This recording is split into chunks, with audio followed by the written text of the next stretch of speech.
പൊട്ടിക്കിടക്കുന്ന വയറുകൾ, തകർന്ന ഷീറ്റുകൾ, വീഴാറായ പരസ്യ ബോർഡുകൾ, നോക്കുകുത്തിയായി CCTV സംവിധാനം, സിനിമാ പോസ്റ്ററുകൾ പതിക്കാൻ വേണ്ടി മാത്രമായി ഒരു പോലീസ് എയ്ഡ് സെന്റർ, പൊതുജനങ്ങൾക്ക് വേണ്ടിയുള്ള സംവിധാനം എത്രത്തോളം അലങ്കോലമാകാം എന്നതിന്റെ ഏറ്റവും വലിയ ഉദാഹരണമായി മാറുകയാണ് കൊല്ലം നഗരമധ്യത്തിലെ ബസ് കാത്തിരിപ്പ് കേന്ദ്രം.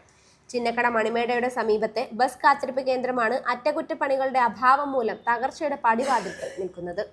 കോർപ്പറേഷൻ വാണിജ്യ സമുച്ചയത്തിന്റെ തൊട്ടുമുന്നിലുള്ള ഈ ബസ് കാത്തിരിപ്പ് കേന്ദ്രത്തിൽ നിന്ന് ആയിരക്കണക്കിന് പേരാണ് ദിവസവും യാത്ര ചെയ്യുന്നത്. അറ്റകുറ്റപ്പണികളുടെ അഭാവം മൂലം കെട്ടിടത്തിന്റെ മുകൾ ഭാഗം മുഴുവൻ നശിച്ചു കഴിഞ്ഞു. പരസ്യ ബോർഡുകൾ അടക്കം പലതും തകർന്ന് പാതി പൊളിഞ്ഞ നിലയിലാണ്. വൈദ്യുതി വയറിംഗ് സംവിധാനവും താറുമാറായി പലയിടങ്ങളിൽ പുറത്തേക്ക് തള്ളി നിൽക്കുന്നു. CCTV ക്യാമറകൾ ബസ് സ്റ്റോപ്പിന് ചുറ്റുമുണ്ടെങ്കിലും പ്രവർത്തിക്കുന്നില്ല. അടിയന്തരമായി ബസ് കാത്തിരിപ്പ് കേന്ദ്രം നവീകരിക്കേണ്ടത് അനിവാര്യമാണെന്നും എന്തെങ്കിലും അപകടം ഉണ്ടാകുന്നതിന് മുൻപ് തന്നെ നടപടികൾ സ്വീകരിക്കണമെന്നുമാണ് യാത്രക്കാർ പറയുന്നത്.